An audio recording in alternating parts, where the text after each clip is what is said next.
Muito boa noite a todos, sejam todos muito bem-vindos. Estamos começando mais um episódio do nosso podcast do Unisalles. Meu nome é Gislan Vitalino, eu sou jornalista e esse é o Ponto Extra. Essa noite, mais uma vez, tem aqui ao meu lado a professora Carmen Luísa, nossa reitora. Boa noite, Carmen, seja bem-vinda. Boa noite a todos. E hoje temos também o nosso professor do Unisalles, coordenador do programa de extensão do curso de Educação Física do Unisalles, entre várias outras atividades, não é isso, Leonardo? Sim. Muito boa noite, seja bem-vindo aqui ao nosso programa. Boa noite, obrigado, boa noite para quem está ouvindo esse podcast.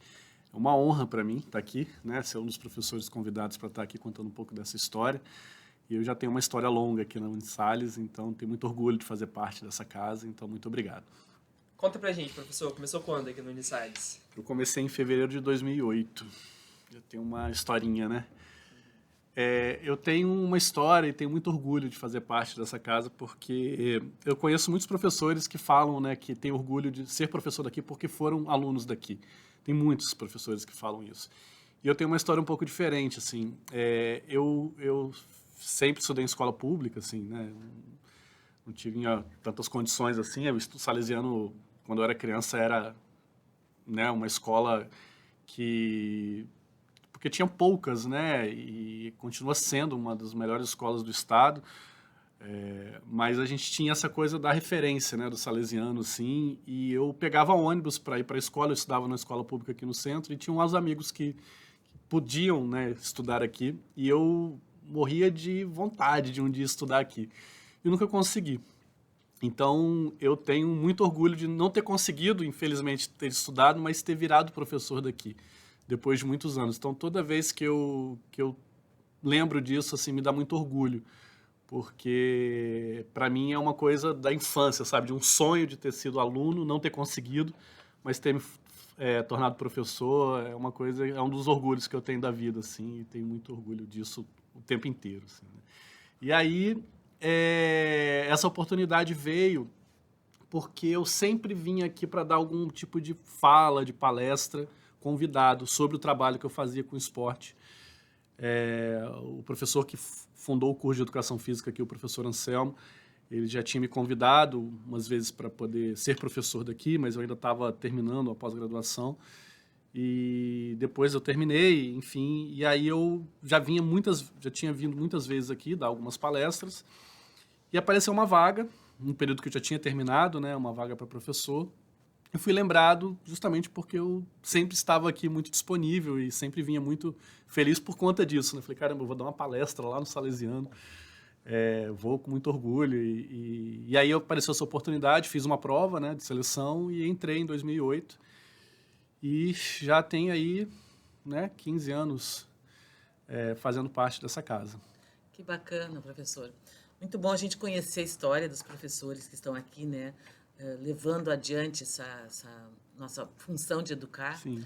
E a educação física sempre fez parte da sua vida, então? Sempre fez, assim. Eu sou apaixonado por esportes, era uma coisa que me tirava da rua para brincar quando passava uma Olimpíada ou Jogos Pan-Americanos. E eu consegui, eu acho que por ser apaixonado pelo esporte, assim, conquistar muitos dos meus sonhos, assim, de infância, né? Em 2019 eu estava entrando como um dos técnicos da seleção brasileira na cerimônia de abertura dos Jogos Pan-Americanos de Lima. E eu chorava, assim, porque eu lembrava, sabe, eu assistindo a abertura dos jogos, eu estando lá, fazendo parte, entrando como um dos da delegação da seleção brasileira. Qual esporte que foi, professor, nessa época da seleção? Que eu fui agora, fui técnico da seleção brasileira de natação. Natação. Isso, que eu vou contar um pouco essa história. O esporte é a natação, embora eu sei que você gosta de vários esportes, trabalha com vários esportes. A natação foi o que me trouxe para cá, Eu vim para cá para ser professor da disciplina de natação. E fui técnico de natação a vida inteira, Sempre trabalhei num grande clube aqui de Vitória, que é o Clube Álvares Cabral. E isso me fez buscar a educação física, como um curso de formação. Sou formado na UFES, entrei em 98, formei em 2002. Sempre quis educação física. É um curso muito bonito, é um curso que traz, eu acho que uma formação... E é um curso que proporciona a formação de professores que trabalham de uma forma muito transformadora, né? Trabalhar com esporte, eu trabalho com esporte na área social também.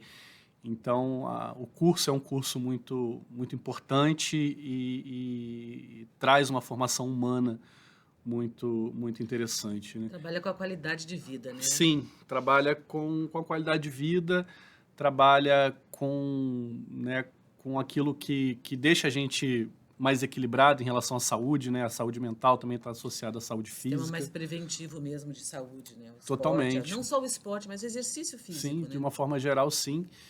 E a prática da atividade física, ela também traz, de certa forma, dignidades, traz lazer, traz um equilíbrio, né, com a vida moderna de tanto trabalho. Então, a gente proporciona felicidade, a gente proporciona alegria. Né? Mas, assim, uma grande curiosidade que a gente tem aqui é como é que você foi, nessa sua carreira, né, trabalhando com esporte, com a natação em especial, como que você se aproximou do atleta paraolímpico? Vamos lá. Então, eu entrei no Álvares para trabalhar como estagiário, né? E aí eu sempre falo para os alunos aqui do Unisalles, né? Se você tem um sonho, né? Abraça a oportunidade que passa na sua frente. Né? Eu tive uma oportunidade de entrar lá no clube para aplicar teste nos atletas. E aí eu vou chegar nesse ponto, né?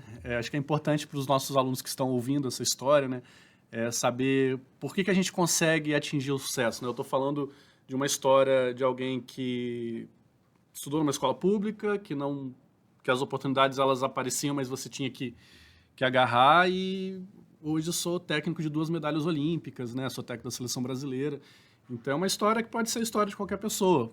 A gente precisa só realmente acreditar que a gente não pode deixar as oportunidades passarem. Né? Então eu fui aplicar teste, fiquei alguns dias lá e perguntei para o treinador, eu posso continuar aqui voluntariamente? Claro que pode, né? Fica à vontade e tal. E depois disso eu não parei mais, assim. Eu era o primeiro a chegar no clube, o último a sair, competição final de semana, treino feriado, eu estava lá e sempre tentando fazer o melhor possível. Quando me formei, eu já era técnico de uma equipe, né, de uma categoria do clube. Isso foi durante o seu percurso como aluno? Como aluno da graduação. Ainda. E nesse momento ainda da graduação, eu era auxiliar técnico, né? Nesse período eu fui contratado como auxiliar técnico de um projeto grande esportivo que o Brasil teve, acho que é o maior que o Brasil já teve do esporte olímpico, que foi do Clube Vasco da Gama, do Rio. Eu estava lá, né? Coisa das oportunidades, né? Eu estava lá no Álvares, o Vasco fez uma proposta para o Álvares de pegar os melhores atletas e passar a ser do Vasco, isso foi em 2001. E como eu estava lá, a oportunidade apareceu e eu fui contratado pelo Vasco para praticamente só viajar com os atletas para o Rio. Como eles eram atletas do Vasco, eles só treinavam aqui, mas eles precisavam ir. Os técnicos precisavam dar treino para os outros atletas. E eu fiquei viajando. Então, sei lá, com 20 anos, eu ia para o Rio com alguns atletas daqui e tive a oportunidade nessa época de ficar no hotel e no mesmo quarto da época do técnico Gustavo Borges, por exemplo. Então, eu tive um aprendizado muito grande fazendo parte desse grupo, porque o time do Vasco era muito forte, né? Tinha os principais atletas medalhistas olímpicos nessa época. E nessa época que eu estava ali como auxiliar técnico, né, e depois eu assumi uma equipe do clube, do esporte convencional, bateu na porta do clube um menino com uma perna amputada. Ele não tinha uma das pernas, a perna esquerda, e perguntou se ele podia nadar ali. Se tinha uma equipe ou se ele podia nadar ali, né, que ele sabia nadar.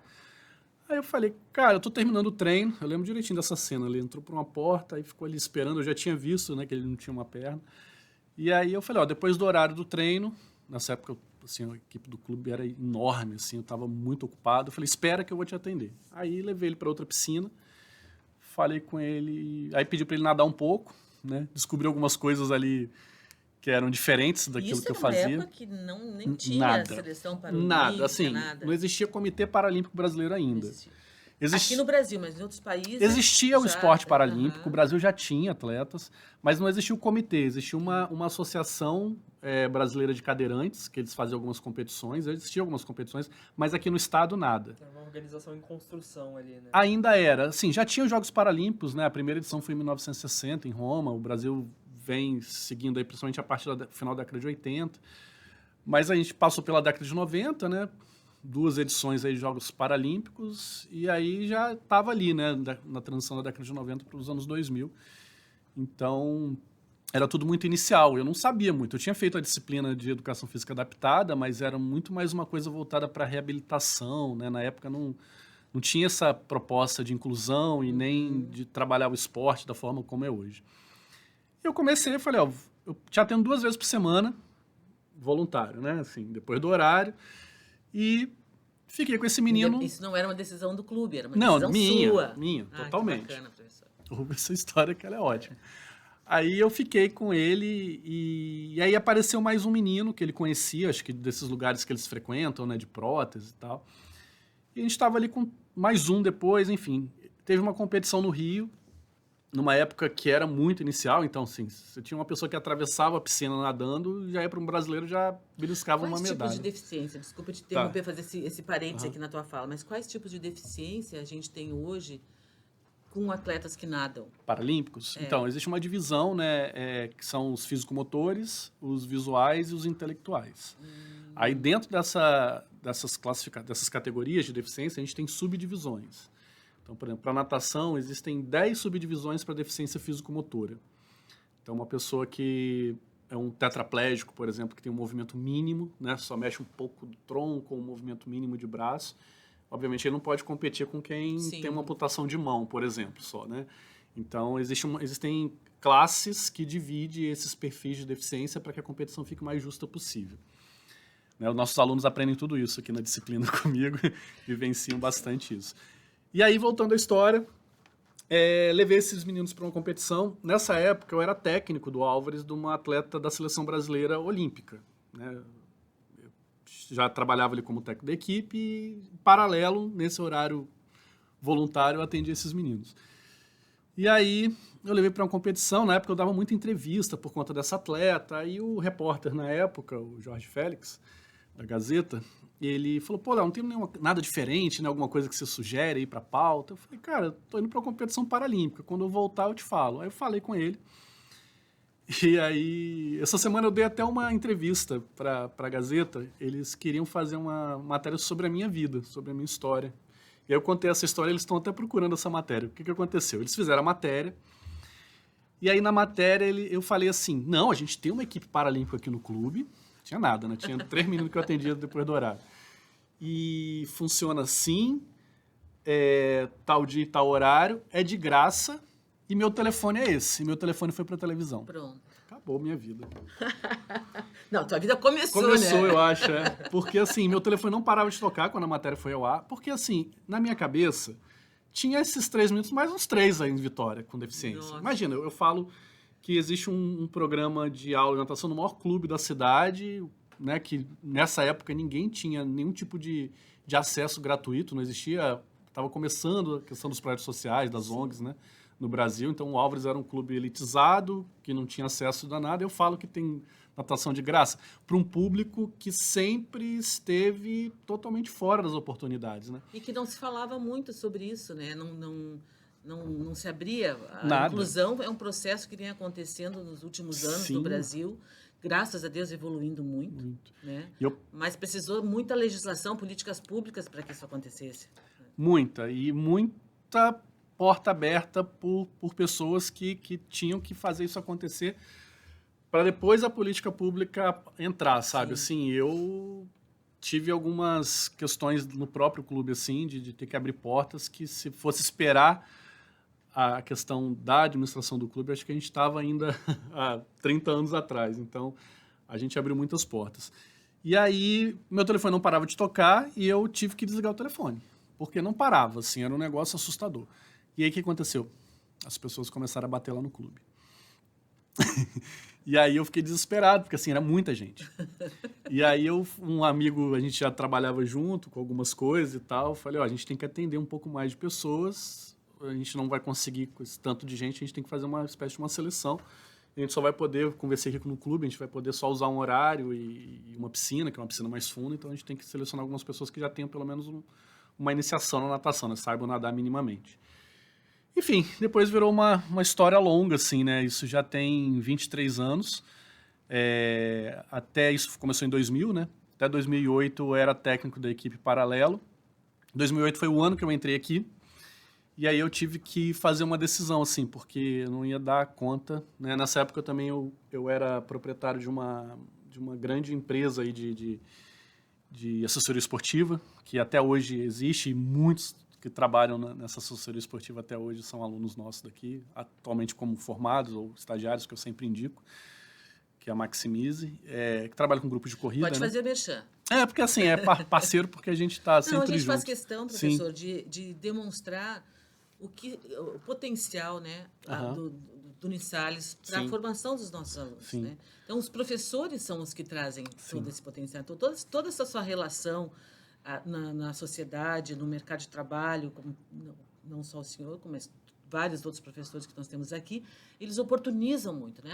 A relação entre professor e aluno é o que oportuniza mesmo o crescimento e evolução dos alunos. Então, pode falar da sua empresa. Não, eu nem faço mais parte. Em 2008, eu abri mão da empresa, eu saí da sociedade e saí da função de técnico do Álvares do esporte olímpico.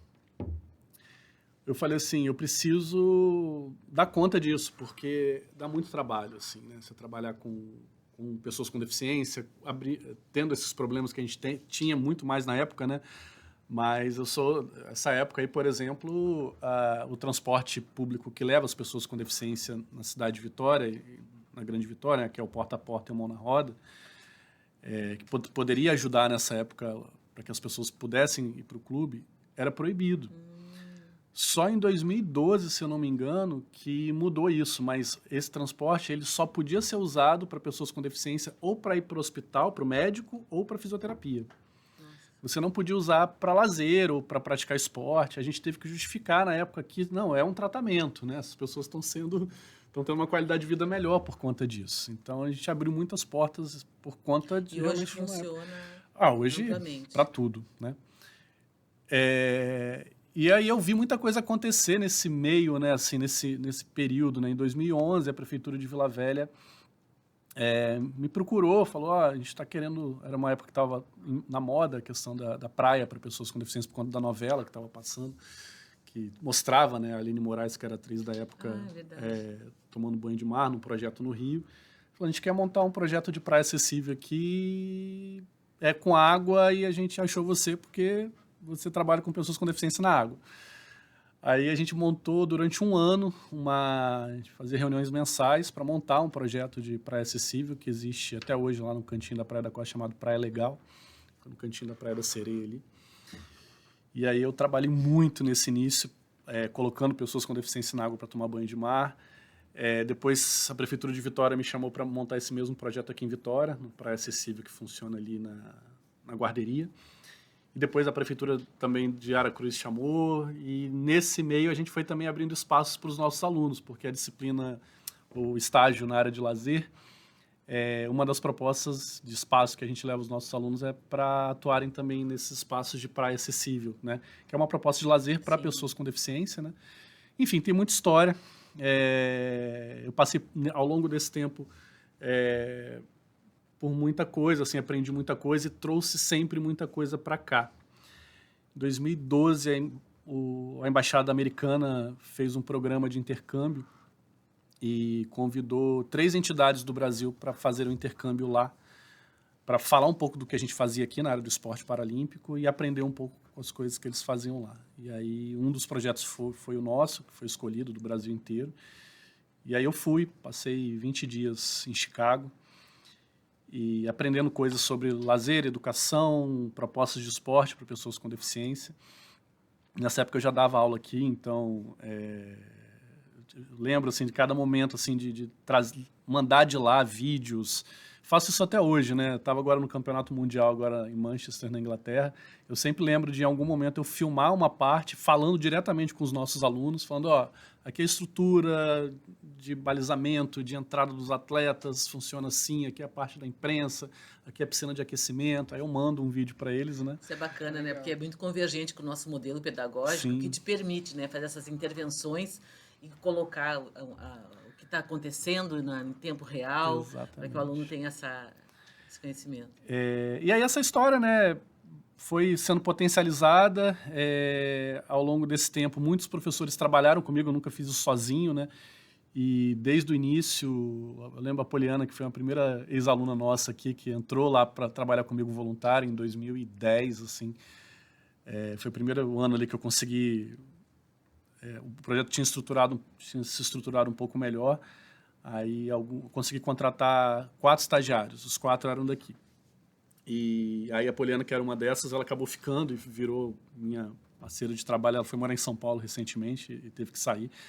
Mas a gente foi dando possibilidades de ampliar o projeto e sempre trazendo alunos do Unisalles ou egressos do Unisalles para trabalhar com a gente. Hoje a gente tem... Eu estava vindo para cá e fiz uma conta, né? Eu acho que entre estagiários e professores que já passaram por nós com estágio obrigatório, ou com estágio voluntário, ou com estágio remunerado, eu acho que entre egressos e estagiários a gente já deve ter tido mais de 70 pessoas daqui. É interessante, Carmen. São muitos anos, né? Os nossos convidados traz um pouco da interface do que é o modelo pedagógico do Unisalles, essa filosofia salesiana. E o professor está destacando um desses traços, que é o convívio entre o que se aprende aqui, entre os nossos alunos, inserção no mercado de trabalho, a solução dos problemas da sociedade. Sim. Muitos projetos devem ter acontecido, né, na sua área aqui, né? Desde que houve a mudança do modelo pedagógico, né, que foi em 2020 para cá. Né? Você sentiu muita diferença quando era 2008 para o novo modelo que a gente implementou? É uma coisa que, para mim, agora parece ser mais natural, porque, de certa forma, eu sempre achei que isso era um modelo que funcionava bem, assim. Né? Só que, no modelo tradicional, a gente tem que puxar e fazer uma... Sabe, assim, eu vou tentar fazer alguma coisa que encaixe com isso daqui, porque é o que eu acredito, mas a faculdade não é tão fluido essa possibilidade. Agora não, assim, é uma coisa natural. Então, quando eu penso... por exemplo, agora eu estou organizando um evento que eu organizo, na verdade, desde 2019, que é o maior evento do mundo eu sou um dos, né? Para pessoas com deficiência, que é o Dia Escolar Paralímpico. É um evento que tem todo ano e envolve mais de 80 cidades no Brasil. E todo ano a gente precisa, né? É o Comitê Paralímpico que organiza, e eu sempre atrelo esse evento com a disciplina que eu estou dando. Então, uma das principais questões que envolve esse evento, que a gente atende mais de 200 pessoas num evento grande, numa manhã, é ter muitos voluntários de alguma faculdade. E antes eu levava os alunos para lá e eles faziam, mas eu colocava eles como um evento extra.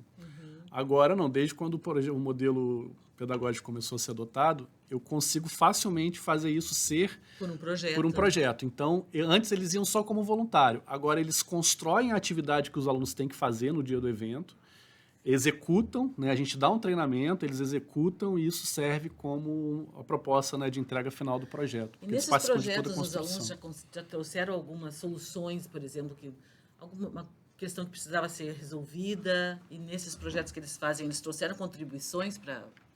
Sim, assim, muitos alunos, eles, por conta de estarem já em contato pelo estágio, né, principalmente na escola, com crianças com deficiência, quando a gente propõe que eles construam a atividade que vai acontecer, por exemplo, nesse dia desse evento, eles já têm uma proposta, eu já trabalhei com esse público, então se for para trabalhar com cadeirante, dá para a gente fazer assim. Então, tanto que eles, assim, antes eu construía as atividades e eles só executavam.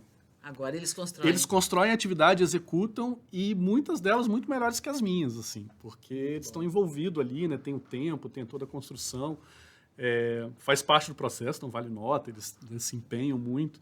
E é uma das coisas que eu acho que, assim, que exemplifica bem, assim, né? Além desse trabalho. Sim, que até eles porque a fazem. educação física tem, claro, toda uma base teórica, né? Mas a atividade prática, ela é fundamental que ela aconteça, né? Então, essa integração nesse formato pedagógico, ele te dá uma condição muito maior de fazer as atividades práticas, de solucionar questões importantes, né, que precisam ser revistas muitas vezes. E, assim, nessa tua história de vida, que você, na verdade, foi um propulsor, uma pessoa que impulsionou muita mudança em política pública, né? Sim. Você traz essas questões de políticas públicas também para... Trago. Para os alunos? Hoje, por exemplo, a Prefeitura de Vitória eu fui chamado um tempo atrás na Câmara de Vereadores para falar um pouco sobre isso. A Prefeitura de Vitória tem uma contratação exclusiva, poucas prefeituras de Vitória têm, e eu tenho orgulho de ter aberto essa porta, assim. A contratação para trabalhar com pessoas com deficiência nos projetos da Prefeitura. E como eu trabalhava voluntário, né, eu contei essa história, de 2000 até 2012, 13 mais ou menos, todo esse trabalho que eu fiz, quase 15 anos, foi totalmente voluntário. Já com muitas pessoas, em 2015 a gente já tinha mais de 100 alunos, né? Comecei com 3, né, lá no projeto. E voluntário. Pegando as pessoas, pô, você gostou? Fica aqui com a gente mais um dia, né? Vem cá trabalhar com a gente voluntário, os alunos ou pessoas que iam também de outras instituições, e as pessoas iam ficando. E aí eu tinha feito um processo seletivo para trabalhar na Prefeitura de Vitória. Trabalhava num projeto de lazer na cidade. Trabalhei em vários parques aí. E a gente sempre batia, poxa, mas a gente faz um trabalho para a comunidade capixaba, gratuito, aqui no clube. Vocês não querem incorporar isso como um projeto da Prefeitura? Tivemos que fazer reuniões com muita gente, com o prefeito, com o vereador, até que, acho que em 2013, eles aceitaram. Aí a gente incorporou como sendo um projeto da Prefeitura, que não é mais, mas foi, né? E nessa época, depois de um ano, eu consegui que eles abrissem um processo seletivo. Aí eles pediram para eu construir o edital. Então, eu fiz o edital de contratação dos professores. E até hoje a Prefeitura tem esse processo seletivo de contratação de professores de educação física para trabalhar com pessoas com deficiência. E, enfim, né? E a gente acaba fazendo parte disso, leva isso para os nossos alunos, né? Entender esse processo, nada chega pronto e acabado. Principalmente, né, numa transformação tão grande de algo que eu vi acontecer, né? Que não tinha nada e a gente conseguiu passar por todo esse processo. Essa história é um exemplo para nós, assim, olha. Eu venho de outras cidades, assim, então conheço outros ambientes do país e é incrível você ver um professor tão integrado, tão dedicado a isso, a questão da inclusão. Porque normalmente a gente vê muitas pessoas da área da saúde, mas ter um professor defendendo a inclusão é fantástico. E aí uma grata satisfação de tê-lo conosco aqui também, né, no Unisalles, há tanto tempo construindo essa história, né, aqui no Unisalles. E eu, assim, eu falo uma frase que eu acho que para mim foi o que as pessoas me perguntam muito, por que você faz isso? Minha família, nossa, você fica trabalhando tantos anos de graça, não ganha nada, e é sempre essas perguntas, né, porque dá muito trabalho realmente, mas eu tenho uma satisfação, assim, diária de ver o que eu consigo com o meu trabalho proporcionar na vida dessas pessoas, que eu queria que todo mundo pudesse experimentar um dia, sabe? Assim, porque o ganho é muito maior, né, sim, professor? O ganho, às vezes, não é uma questão financeira sim, envolvida. O ganho é uma necessidade de alma, né? Uma coisa sim, de missão mesmo, que se coloca no mundo, né? E não é aquela coisa de você fazer porque os outros vão falar, ai, que bonito que você faz. Que não tem uma frase de um livro, né, que eu acho ótimo, que é para a gente refletir um pouco, né? Tem até aqui na nossa biblioteca, da Cláudia Werneck. O título do livro é assim: ninguém mais vai ser bonzinho numa sociedade inclusiva. Porque essa necessidade que as pessoas têm de falar assim, poxa, eu sou uma pessoa boa, eu ajudo. Essa ajuda, ela acontece porque a gente tem uma estrutura de sociedade muito falha. Eu preciso ter alguém para subir uma calçada, para ajudar alguém a atravessar a rua. E se a gente tem uma sociedade de fato inclusiva, adequada, né, acessível para as pessoas e que respeite todas as pessoas, a gente não precisa ser bonzinho. Essa pessoa vai conseguir ter autonomia, vai ter independência para fazer o que quiser. Mas parece que a gente fica preso a essa necessidade de a gente se mostrar bonzinho o tempo inteiro, sabe? E que não é uma coisa que deveria ser natural, né? Exatamente, né? Porque a pessoa já tem a sua dificuldade para a gente ser mais uma. Né? Sim, a gente não pode ser a dificuldade da pessoa. Sim. E aí a gente tem que lutar por isso, né? Por uma sociedade mais igualitária, né? Que agora eu acho que é muito mais uma questão de equidade, né? A gente precisa reaver muitas falhas que ao longo da história as pessoas com deficiência tiveram que passar, né? Então, acho que é equilibrar um pouco isso para depois a gente começar a pensar numa igualdade mesmo. E o esporte, para mim, o que eu ia falar, assim, que é a frase que eu acho que me guia muito, assim, normalmente as pessoas com deficiência, elas são vítimas de preconceito pelo que a sociedade, pelo que o outro acha que o corpo delas não é capaz de fazer. Nossa, coitado, ele não consegue fazer tal coisa. E o esporte, que é a questão da performance do corpo, né, para a autoestima dessas pessoas é absurdamente maravilhoso, assim. Tem muitas coisas ligadas à inclusão que você pode fazer, mas o esporte dá à pessoa com deficiência esse sentimento de falar assim, o meu corpo é capaz, sabe? Eu trabalho com a natação, que é um esporte lindo, maravilhoso, porque as pessoas com deficiência, elas deixam tudo do lado de fora da piscina. Deixam a cadeira de rodas, a prótese, a muleta, e entram e se movimentam com o corpo. Então, isso dá para eles uma sensação de poder, sabe, de autonomia, de falar, poxa, o meu corpo ele é desse jeito, mas ele é capaz de se movimentar nesse meio. E quase sempre as pessoas que vão para lá, eu recebo alunos do Unisalles para fazer qualquer outro trabalho, até de outros professores, toda semana lá. Essa semana mesmo eu recebi um grupo de alunos, eles ficam encantados, assim, e assustados até. Assim, como que esse cara chegou aqui na cadeira de rodas sem mexer o braço e está nadando desse jeito? Eu não consigo ir para lá e para cá do jeito que ele faz, né? Então, eles sentem isso, porque isso é muito natural de quem está ali assistindo, e vão muito para cima deles e falam assim, poxa, caramba, você faz o que eu não consigo fazer. Imagina uma pessoa com deficiência ouvir isso, né? Sim. Você pessoa na sociedade, né? Tem uma história que é muito interessante, assim, curiosa, assim. Presta atenção quem está ouvindo aí. Nos Jogos do Rio, em 2016, eu tive uma atleta que estava lá, ganhou medalha de prata. Foi lindo, né? Você ter uns Jogos Olímpicos e Paralímpicos aqui no Brasil. E tem uma passagem muito interessante. O Daniel Dias é um grande atleta paralímpico brasileiro, ele se aposentou, tive a oportunidade de trabalhar muito com ele. E ele tem uma história, ele estava na arquibancada, e eu estava próximo ali, e quem contou a história foi um cara chamado Alex Pucialdi, que é um cara da natação, né, um grande estudioso da natação. Eles foram jantar e ele estava contando essa história. Uma menina estava ali próxima dele quando ele foi abraçar a família, né? E aí ele deu, acho que um boné que estava com ele para a menina. A menina estava muito emocionada ali de estar perto dele. E aí estava no colo do pai, devia ter assim, uns 6, 7 anos.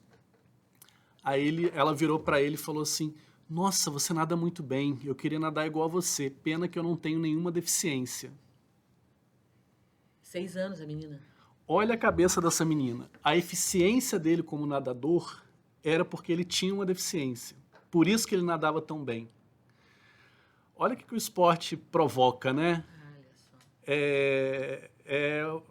Uma criança dessa vai olhar para uma pessoa com deficiência na rua e falar assim, caramba, ele é um fera, ele é um super, sabe? Não vai olhar como um coitado. Porque ela tem uma experiência de ver uma pessoa com deficiência sendo muito eficiente. Então, esse esporte provoca o tempo inteiro, né? Quem está ali no clube consegue vivenciar isso, muda as impressões das pessoas. Também, né? professora, a participação da área da comunicação. Eu acho que os veículos de comunicação, em geral os jornalistas, né, Gislan, eles têm esse papel de publicar, né, de informar, de evidenciar o que precisa ser evidenciado. E eu acho que essa construção, essa evolução nas políticas públicas da inclusão, ela se deve muito também aos meios de comunicação, né, que vem trazendo mais informação e desmistificando aquele cenário do passado de preconceito que existia, né? Então, eu acho que a gente precisa cada vez mais comunicar essas questões. Enquanto o professor falava, eu ia fazendo justamente essa analogia, né? O esporte ele é uma fábrica de histórias e o jornalismo ele busca contar histórias. Dessas histórias que já estão sendo contadas, dos grandes atletas, da alta performance, dos resultados, surgem novas. Porque, como o professor citou, de uma criança que vê no atleta paralímpico alguém que está além ali, super extraordinário ali para ela. E dali surgem novas histórias, e às vezes uma criança que está em casa tem alguma deficiência e vê a possibilidade que ela pode alcançar um objetivo que às vezes a sociedade está falando para ela que não é possível. Sim. E isso é muito legal, né? Hoje você está com quantos atletas trabalhando? Então, hoje a gente tem um projeto que é um dos maiores projetos esportivos do Brasil, assim, para pessoas com deficiência. A gente está com mais de 250 alunos com deficiência. Na modalidade de natação, que é o carro-chefe, né? A gente tem a bocha também. A gente tem uma proposta, inclusive aqui para o Unisalles, para a gente ver se a gente faz uma parceria de ampliação desse projeto, tendo uma das atividades, de repente, em parceria acontecendo aqui, que eu tenho muita vontade de fazer, que é criar o primeiro grupo de dança inclusivo. Olha que legal. Para fantástico. que aí entra Já está saindo da proposta para virar realidade. pessoas professor. com e sem deficiência, né? Já tenho via lei de incentivo ao esporte, então a gente tem toda a contratação de professores, estagiários que né, serão daqui, né? Se a gente conseguir, e tendo uma sala de dança, que é uma ótima sala de dança que a gente tem aqui na Unisalles. Unisalles tem uma grande estrutura, né? Fantástica. O curso de educação física hoje é uma das melhores instituições de ensino aqui do Espírito Santo com uma estrutura para educação física. Eu tenho muito orgulho de falar que, por exemplo, a primeira medalha olímpica que eu ganhei como treinador, que foi a dos Jogos do Rio, os 3 meses de preparação que eu fiz da atleta para ganhar essa medalha foi feita na piscina aqui do Unisalles, que eu falo para todo mundo que é a melhor piscina do Brasil que eu conheço dentro de uma instituição. É fantástica a piscina que a gente tem aqui. Então, realmente, a gente tem uma estrutura invejável que os nossos alunos têm essa possibilidade de usar, né? E quando a gente traz atletas, pessoas aqui para poderem usar também, eles acabam vivenciando isso, participando disso. Né? Fantástico. Fora outros envolvimentos, né? Vocês estavam falando, eu lembrei de eu acho que a gente tem isso guardado até hoje. Eu fiz aqui, para que a comunidade salesiana pudesse participar desse processo de inclusão também, pedi para a gráfica, na época, fazer um papelzinho chamado Multa Moral. E aí tem a logo do salesiano, tem tudo direitinho, e vem explicando, mas instruindo as pessoas e explicando, né, como é que funciona a questão das leis, por exemplo, de uso do espaço de estacionamento, quantas vagas a gente tem aqui na faculdade, que representa um percentual que é mínimo, né, para as pessoas usarem. E aí eu distribuía isso para os alunos, falava, se vocês verem algum carro que esteja numa vaga para pessoa com deficiência e não esteja lá com selinho e tal, coloca no para-brisa, é uma multa moral, né? Então, isso são das coisas... acho que essa multa moral tinha que percorrer a cidade toda. Muito, né? Mas a gente vai tentando contribuir com os espaços que a gente vive, que já né, uma espécie de um... Então, vou ver se eu até reativo isso. Acho que a gente tem ainda esse bloquinho. E os alunos adoravam, né? Porque eu falei, eu fico procurando, aí bota lá o negocinho, né? E repercutiu, porque os alunos... Muito bacana, Sim. muito bacana. Olha, já tô vendo um projeto aí para surgir, para a gente começar a educar um pouco a cidade, né? Sim, porque precisa. Muito. Eu vejo várias vagas ocupadas nos espaços públicos, que são espaços de cadeirantes, com carros que não tem sequer um adesivo. Sim, né? E é um respeito, né? Assim, a gente está tentando mudar um pouco essa mentalidade, né? As pessoas falam assim, não, vou botar aqui porque não vai aparecer ninguém, né? Não tem tantas pessoas com deficiência assim. Se você soubesse que não ia aparecer ninguém, como você pensou quando botou seu telefone em público... Exatamente. Aquilo já mudou minha vida muito rapidamente. Né? E as pessoas ficam dentro de casa, porque elas falam assim, poxa, não tem política nenhuma para mim, né? Eu saio na rua e não consigo atravessar para o outro lado da minha casa, porque não tem uma rampa. Ou a rampa que tem um carro parado ali. Então, as pessoas... É uma briga muito ruim, porque as pessoas falam assim, não tem ninguém com deficiência na rua assim, ao ponto de eu ter que prestar atenção nisso. E as pessoas não saem de casa e falam, eu vou sair e vai ter alguém desrespeitando o meu direito de ir e vir, a minha acessibilidade. Então, acho que tem que ter isso, né? A comunicação, ela ajuda muito. Sim. Inclusive, é um processo, né? Ela também, inclusive, os alunos estão até fazendo um trabalho sobre isso agora. Um dos livros que a gente usa fala sobre a importância da mídia, né, na questão da inclusão. Sim. E nem sempre foi assim, né? Muita coisa também de estereótipo que foi, que às vezes que a gente usa ainda, que a gente tem na mente, foi reforçado por uma mídia que não tinha ainda essa preocupação. Então, os programas que falavam sobre pessoas com deficiência era sempre para mostrar um anão, alguém, um coitado, né? Então, as pessoas foram meio que criando um pouco dessa ideia. E às vezes são coisas muito simples, né, professor? Eu lembro quando, essa era finalzinho da década de 90, que a gente começou a ter um outro olhar, né? Eu já era professora nessa época também. E na instituição onde eu trabalhava, se fez um treinamento sobre várias questões, várias deficiências.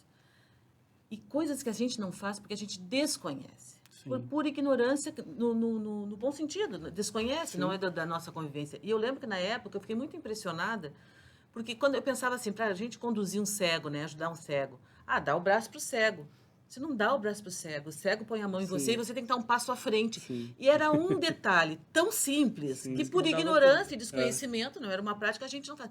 Então, o que eu acho? O importante da mídia nesse processo todo é trazer a público a informação. Sim. Tornar essa informação Acessível, né? acessível a todos. Tem né? a gente tem aqui, né, as vagas e tem uma faixa zebrada, listrada do lado da vaga em azul. As pessoas não entendem para que serve aquilo. Eles acham que é um espaço que não deu para botar outra vaga, ficou um espaço vazio. Então, normalmente, se coloca muita moto ali. Aquilo é um espaço para que o cadeirante tenha autonomia para abrir a porta do carro sozinho e tem espaço para tirar sua própria cadeira. Sim, E as pessoas não sabem disso. Não sabem, Então, isso precisa muito ser informado, né? Sim. E essa construção... Eu acho que eu ouvi uma vez um conhecido falou assim, a escola, a faculdade, o espaço que tem uma pessoa com deficiência trabalhando ou estudando, está recebendo um grande presente, porque a gente só vai também entender isso quando a gente começa a conviver com as pessoas, quebrar preconceitos, né? Então, cada vez mais a gente tem visto universidades, empresas preocupadas com essa questão da inclusão e tem tido muito orgulho e facilitando muito a presença dessas pessoas, né?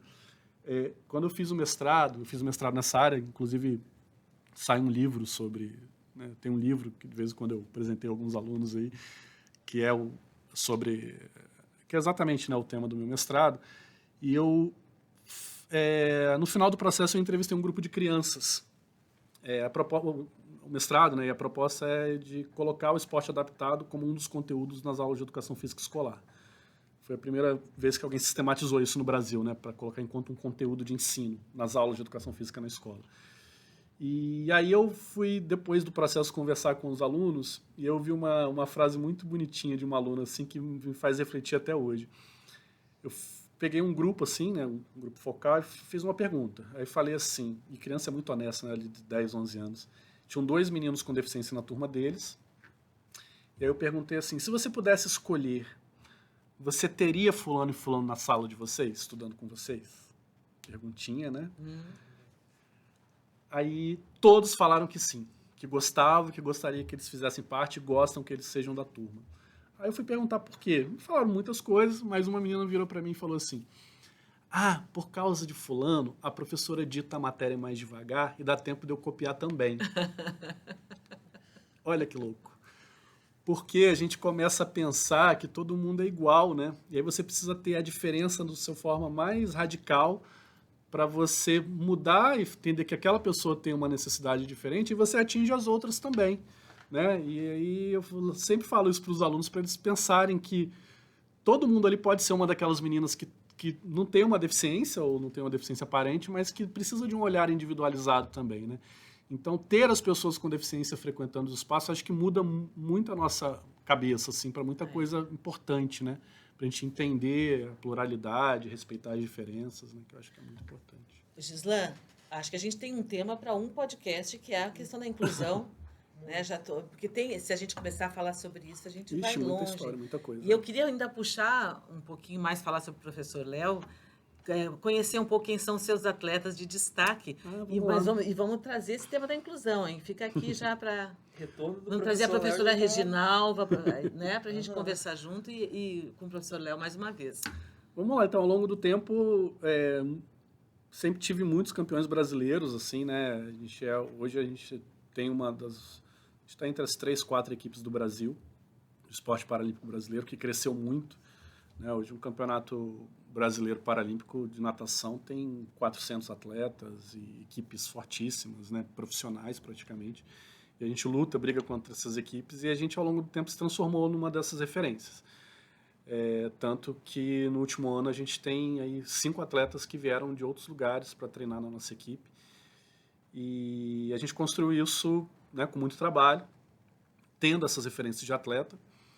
A gente teve o Marco Aurélio, que foi o primeiro atleta que foi para a seleção brasileira em 2007, num campeonato internacional. Depois a gente teve vários atletas nas categorias de base da natação brasileira paralímpica, sub-20, né?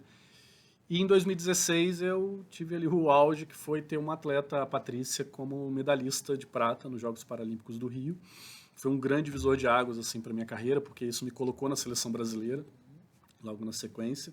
E outros atletas começaram a me conhecer e conhecer o trabalho. Fui convocado depois para os Jogos Pan-Americanos de Lima, em 2019. E logo veio a pandemia, né? E eu acabei sendo procurado por outros atletas. E em 2020, um atleta que é uma grande atleta de nível mundial, estava treinando em São Paulo, lá com a seleção brasileira, né? Em São Paulo existe o maior centro esportivo paralímpico do mundo. É um negócio espetacular, assim. As pessoas que vêm de fora falam assim, não acredito que isso é no Brasil. É o maior do mundo, está entre os 5 maiores centros esportivos do mundo, independente se é paralímpico ou olímpico. E ela treinava nesse lugar, uma estrutura, ela treina numa piscina onde tem 2 psicólogos na borda, 2 fisioterapeutas na outra, 3 treinadores, fisiologista. Eu falei, pô, a menina vai vir para cá, pro Alves, para treinar comigo só por causa do treinador, né? Ela veio e fizemos um trabalho para Tóquio, né? O objetivo dela era Tóquio. Ela não tinha nunca ido para o Mundial, ela tinha ido para a Paralimpíada do Rio, tinha ficado em 5º. E tinha um sonho, não estava rendendo bem. E aí ela veio e foi medalhista em Tóquio, de bronze. E isso fortaleceu ainda mais, né, o trabalho. Depois dela vieram outros atletas.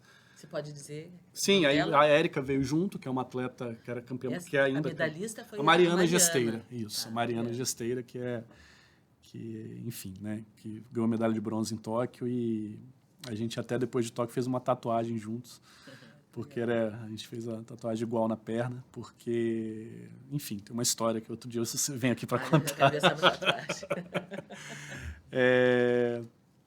E aí depois veio a Érica veio junto, né, que é recordista brasileira do sem peito e uma grande atleta, que é do sul, de Curitiba. Recentemente vieram 2 atletas de São Paulo, o Bruno e a Glauciene. E nos últimos anos, né, ano passado e esse ano, a Mariana foi campeã mundial. Ela acabou de ser bicampeã mundial, né? Ano passado, e eu tenho, desde Tóquio eu tenho sido técnico da seleção brasileira.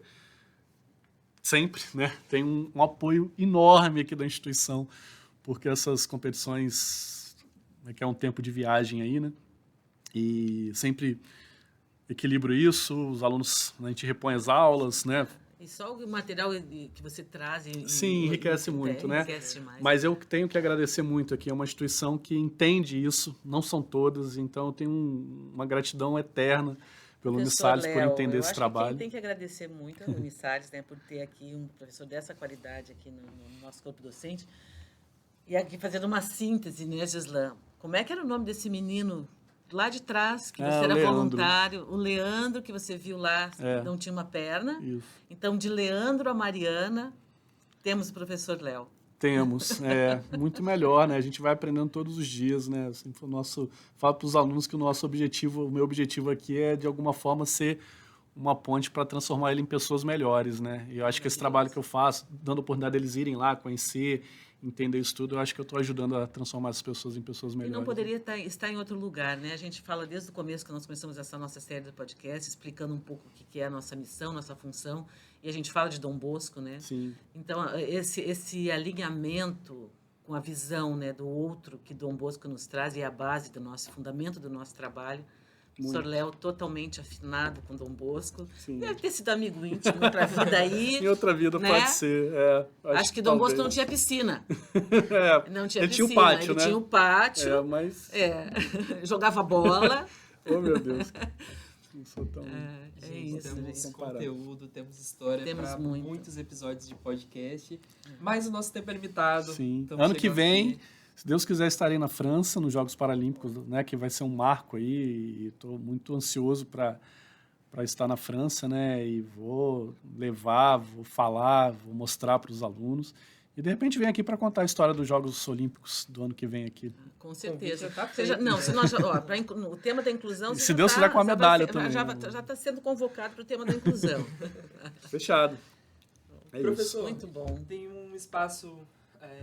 queria que o senhor ficasse à vontade para deixar um recado para quem nos acompanha, o jovem com deficiência que tem um espelho nesses atletas de alta performance que às vezes busca ali, né, uma inserção, não tem encontrado. O senhor quer deixar um recado? O espaço é seu. Quero, sim. Primeiro, agradecer, né, o convite, assim, um papo tão legal, né, contar um pouco da história, faz a gente refletir sobre a própria vida em vários momentos que a gente vai passando na correria. E eu acho que, assim, a pessoa com deficiência, ela precisa entender que ela é capaz. Não necessariamente ela vai ser um atleta de alta performance, mas, como eu disse anteriormente, ela é capaz, o corpo dela é capaz. Então, hoje a gente tem outros projetos, muitos projetos acontecendo em Vitória, tem outros acessos, né? Tem projetos de basquete em cadeira de rodas, enfim, tem rugby, tem atletismo, tem outros projetos sociais acontecendo em Vitória também. Então, as prefeituras têm atendido também. Então, procurem se informar. A vida de vocês vai ser muito melhor a partir do momento que vocês começarem a entender a prática da atividade física, ou do esporte, ou do lazer, né, como os projetos de praia oportunizam aí as pessoas com deficiência. E eu acho que, assim, as pessoas com deficiência, elas estão já até um pouco cansadas de ouvir o que elas devem fazer. A inclusão, na verdade, a gente precisa preparar as outras pessoas. Então, o meu recado vai principalmente para as pessoas que não têm deficiência. Pode? Claro, por favor. Viver numa sociedade de inclusão requer uma mudança de atitude nossa. As pessoas com deficiência, ao longo do tempo, elas sempre se adequaram àquilo que foi dado para elas como uma sobra, né? Como dá para você fazer isso daqui. E a gente precisa entender que a deficiência está na gente. A gente é que, ao longo do tempo, não construiu uma cidade que fosse possível para todos, né? Como se as pessoas com deficiência não pudessem realmente sair de casa, ficavam escondidas porque não podiam subir uma escada, né? Não podiam ter acesso. Então, a gente, né, a sociedade em geral, as pessoas precisam mudar a sua atitude, mudar a sua forma de pensar. Professor que trabalha com projetos esportivos, com escolinhas de esporte na escola, que recebe uma criança com deficiência, não diga mais que você não é capaz de atender essa pessoa. A gente ouve muito isso até hoje, né? Você é capaz, você precisa querer fazer, e querendo fazer você vai achar ferramentas, caminhos para poder fazer. Então, acho que a principal dica aqui, lição, acho que fala aqui minha final, a gente precisa construir uma sociedade que atenda melhor as pessoas com deficiência. Aí elas vão poder não só ir num projeto social que atenda só pessoas com deficiência, porque a inclusão ela é em qualquer lugar, em qualquer escolinha de natação, em qualquer escolinha de futebol. Fala assim, eu estou matriculando meu filho aqui para fazer aula. Ok, ele tem uma deficiência, ok, a gente vai adaptar e ele vai conseguir fazer aula com todo mundo aqui. É isso que a gente espera, e não que a gente fique criando espaços segregados de atendimento para pessoas com deficiência, como se elas não tivessem a possibilidade de conviver com os demais, né? Então é isso. Maravilhoso. Eu já fico com vontade de continuar aqui, mas nós não temos mais tempo, né? Esse tema, com certeza, nós vamos continuar falando sobre inclusão. É um tema que me toca muito. E acho que, como no nosso papel de gestor de instituição de ensino superior, né, como reitor aqui, a gente tem a obrigação de trazer esse processo educativo. Sim, eu fico muito agradecido por ter tido esse espaço, uma fala aqui grande para a gente falar sobre esse assunto, sobre essa importância. Obrigada, professor Léo. Veremos, então, o professor Leonardo mais vezes aqui no Ponto Extra, não é isso, Só Carmen? chamar. Temos muito o que falar. Professor, muito obrigado. Carmen, muito obrigado. Obrigada, Gislane. Encerramos, então, o nosso episódio. Muito boa noite a todos e até a próxima.